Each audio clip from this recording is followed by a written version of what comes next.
प्रकाशितं येन तस्मै श्री गुरुवे नमः। बंसी विभूषित करान्नवनीरदाभा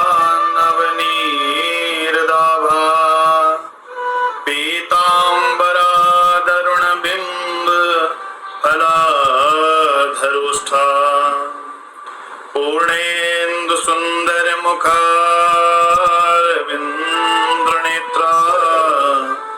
कृष्णात् परं किमपि तत्त्वमहं न जाने। जय श्री कृष्ण, जय श्री राधे। मित्रों, आप सभी के हृदय में विराजमान परमात्मा की पावन ज्योति को प्रणाम करता हूं। आइए मित्रों, आज की चर्चा में जानते हैं साधु, संत, महात्मा किनको कहा जाता है, इनमें क्या भेद है। क्या हम सबको साधु कह सकते हैं? क्या सभी संत हैं या सभी जिन्होंने गेरुए वस्त्र पहने हैं, क्या वो सभी महात्मा हैं? हाँ, इसी विषय पर आज की चर्चा है मित्रों। आइए आज की इस चर्चा को प्रारंभ करते हैं। मित्रों, अक्सर हम समाज में देखते हैं कि किसी भी तीर्थ, किसी भी धाम, किसी मंदिर में जाएं तो वहां बहुत सारे लोग हमको गेरुए वस्त्र पहने हुए मिल जाएंगे या लाल रंग के, भगवा रंग के, सफेद रंग के वस्त्र पहने हुए सभी व्यक्ति हमको मिल जाते हैं।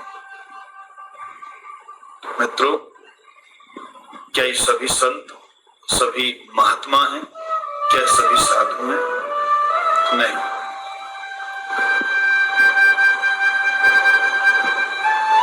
कोई भी भगवा वस्त्र, गेरुआ वस्त्र पहनने से साधु नहीं हो जाता, संत नहीं हो जाता, महात्मा नहीं हो जाता। हाँ, एक गेरुआ वस्त्र पहनने वाला एक भिक्षु हो सकता है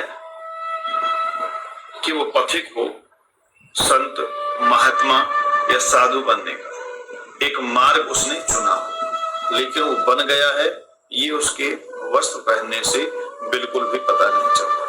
तो कैसे पता करें कि कौन साधु है, कौन संत है और कौन महात्मा है? मित्रों, साधु नाम साधना का, जो अपने इष्ट के प्रति, अपने आराध्य के प्रति अपने शरीर को तपा करके उस परम लक्ष्य को प्राप्त करने के लिए सदैव जो तत्पर है, वही साधु है। जिसने अपना जीवन ध्यानमय बना लिया, जो ध्यान के माध्यम से सामने वह धमन ध्यान, जो उस इष्ट को, अपने आराध्य को प्राप्त करने के लिए जो नित्य ध्यान में मग्न है, साधना में मग्न है, वही साधु है। तो फिर संत कौन है? संत नाम संतोष का। मित्रों, जब ये साधु साधना से, ध्यान से अपने आराध्य को प्राप्त कर ले और प्राप्त करने के बाद इनके चित्त में शांति आ जाए, अर्थात जो विपरीत परिस्थितियों में भी सम रहे, जीवन में कैसी भी भयावह स्थिति उत्पन्न हो जाए, जीवन में कैसी भी घटना, दुर्घटना घट जाए, उस घटना और दुर्घटना घटने के बाद भी जिसका चित्त बिल्कुल शांत रहे, जो दुख में दुखी ना होता हो, सुख में खुश ना होता, उछलता ना हो।